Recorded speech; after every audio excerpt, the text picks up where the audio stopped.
So, life is a mystery. I can't begin to explain it, but that's what happened. And then my dad came to me, too. Same thing. 3 days after he died. And he was singing a song to me and playing guitar. So I was a little teenage hippie, and I always sang and played guitar. And he never sang or played any instruments, but he made this wonderful song that said, "I'm on my way, I'm on my way." It was something like that. And he was like, "Whoa, Dad!" And so I was glad I got to see them, but I haven't seen them. They don't come to visit. That's why I wondered if Tom came, because you were really close with Tom. If he's come to see you since then. Anyway, somebody else talk. Take the talking stick. Well, my dad came to visit, or let's say he invited me to visit him. Like, this was, he died, and I'm not very good with dates and everything. So he had died a while ago, and it wasn't on my mind. I was actually having a meeting at a cafe, and I started not feeling good, and I remember going to the bathroom and thinking like, wow, I'm really not feeling good. And I tried to make it back to the table, and then I guess I passed out. But the next thing I know, I was seeing my dad, and he was just talking very fast, and he told me that he had gotten certain things wrong, that he was wrong about some things, but he said, it's really wonderful. I'm having such a great time, and everything is, I think in his mind he was expecting that he had to, suffer somewhat in hell for whatever his life was like. And this place was not like it. It was all beautiful, and he was having a great time, and he was happier than I had ever known him. And he said, make sure that you tell people that this is really a happy place and how happy I am. And so next thing I know, I'm opening my eyes, and there's an ambulance there and paramedics. And I'm like, my first thought, you come back and you don't come back fully aware right away of this third dimension. And the elderly person that I had a meeting with was like, yeah, she needs to go to the hospital.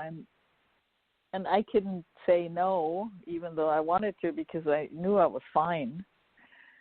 So I'm in the ambulance, and I'm thinking, I have no health insurance, and this is going to cost a fortune. Oh, my God, yeah. I need to get out of this ambulance somehow. And so they put me like in the emergency room, and they started doing tests, and the doctor comes in with machines to do tests. And I said, hey, listen, I have no health insurance, and you're not doing any of those tests unless you are paying for them, because I am not. And he was like, well, we have to do the tests. And I said, no, you don't. I just like to go.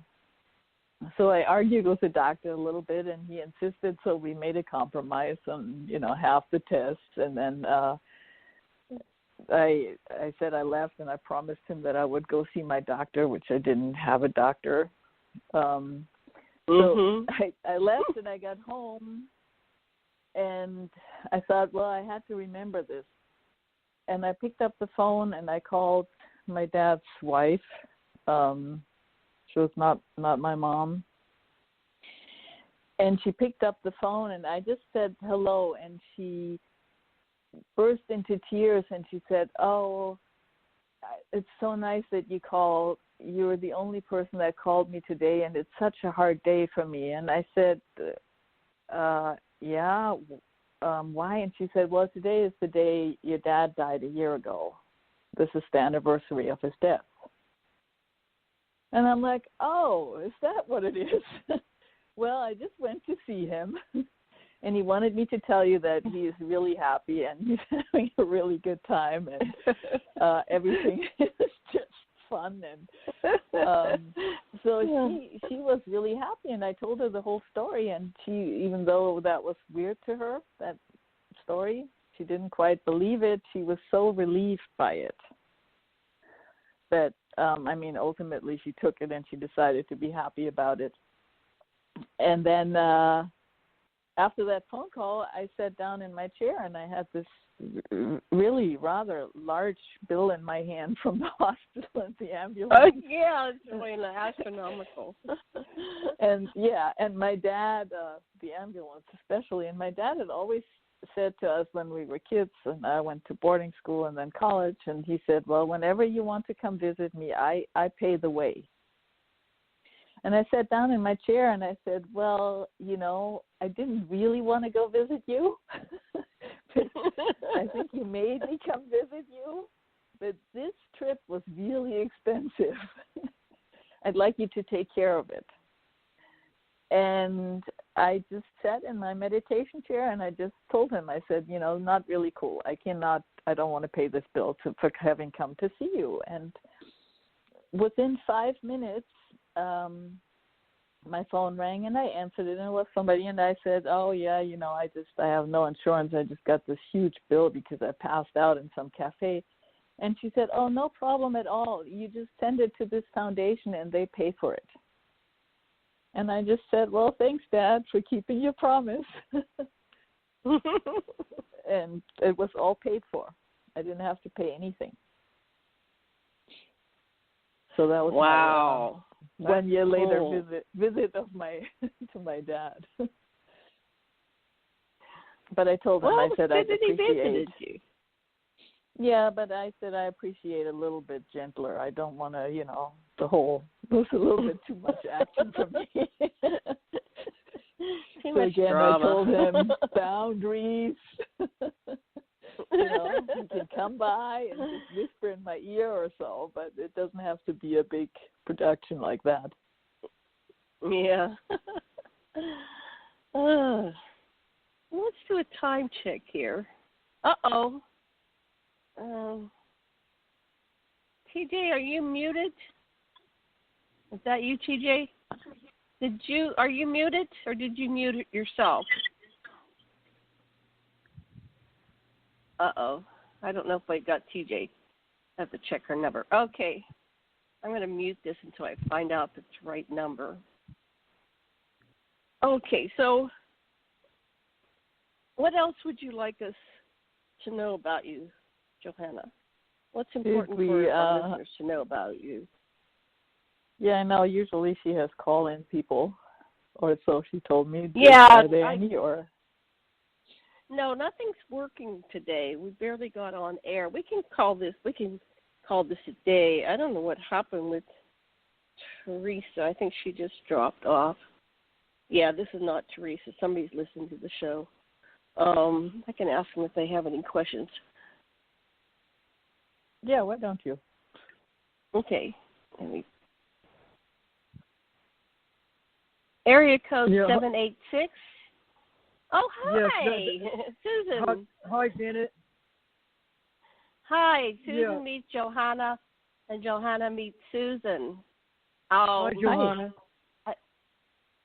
So Theresa just dropped. If somebody can text her and see if she can come back on. Maybe she's trying to call back in. But, Susan, have you been listening to the show for a while? I'm sorry, I had walked away from the board. Do you have any comments? I came in when, I don't know if that was TJ that was talking or somebody else. They were talking about their near-death experience where they had to go into the ambulance. It was going to be a big bill. Johanna, okay. Yeah, that was very intriguing.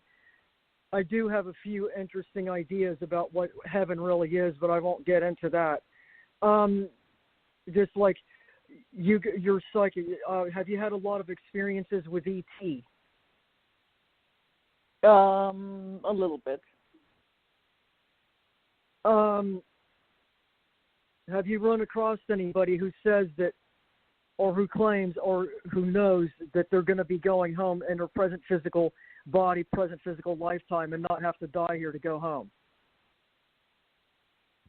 That sounds frightening. Sounds frightening for me. I'd like to leave the body behind personally. No, I don't usually. Yeah, really, my field. Is you working mostly with ET? Yes. In fact, I live up more about that. Down here. What? Tell us more about it. Well, basically, I'll make it very quick. The experience started when I was like 5 years old. I started getting these past life dreams, like especially around 7 years old, about my past life and how I died being obliterated by a black hole when we came into the Earth's solar system and upper atmosphere. And then I was born here, and then from there they took me up in the ships and told me all about my background and my experiences and my origin and everything. And I was able to remember all my past lives and the reason I came here, and I've been working with them ever since, having experiences. I got white tattoos on me, which are markers from them, not scoop marks or anything, but actual white symbols. And so were you aware of why you came back? No, what had happened was in my past life, when I entered into the Earth's solar system and then in the Earth's upper atmosphere, our ship was obliterated by a black hole. And then that, of course, everybody died, right? That was in my immediate past life. And then I was born here. Yeah, but you said you were aware of your purpose of being here. Yeah, eventually. Well, I more or less knew that I had to work on the universe, dimensional systems in its next stage of development, which I did. We finished it. And then we had to stabilize other systems. We had to rescue other planets that were being conquered by negative ET forces.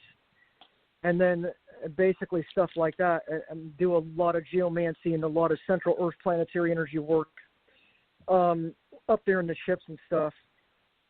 And they said they had to make the best of it because I didn't have a body up there in suspended animation, so they had to incarnate me into a suitable fetus that would have the biomatrix that would match the soul matrix. And so that's what they did. And what it did was it accelerated my ascension quicker. Instead of me going through 5 or 6 stages of to reach the golden light state of being, within a lifetime, I had to do it very quickly. Within like my first few years of life, which is like teens and early 20s.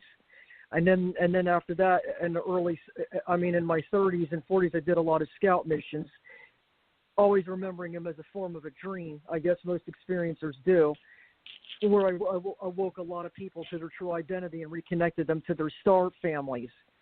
And then, as a result, this New Age and Ascension movement and disclosures is a result of those people that are awake and working with their own kind.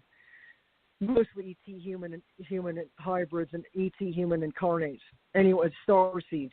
Anyways, then we also did a lot of reconnaissance in like Area 51 and stuff. It's very detailed. That's basically my story. I guess some people said I'm psychic. I don't know if I really am or not, but I try to use logic and reasoning, and I'm usually able to figure out something. And I usually end up being right. And everybody will argue with me, and I'll end up being right. And I go, haha, I told you so. I was, as far as my professional background down here, I have a degree in physics, a degree in electronics, a degree in mechanical maintenance, certification in OSHA and HAZWOPER, and I have a DOE Core Level 1 certification. I worked in the nuclear industry from 1981 to 2008, and I went to the internship for FP&L from 2009 to 2011. And it was when I made straight A's, the dean's list and everything. It was when I didn't get hired back on at FT&M that I was spinning. And I decided, well, I must be, I could have worked more than I did. And I think it's because of my connection up there that I'm not working as much as I should. On top of the fact that we're women, and I guess as women, we're supposed to perform in order to get certain positions instead of the positions being based on our credibility and our merit and our accomplishments. It's based on something else, which is pretty pathetic, even to this day. I guess the basic question, if I was going to have a psychic question, would be, is there any others on this planet from my people on the planet's surface.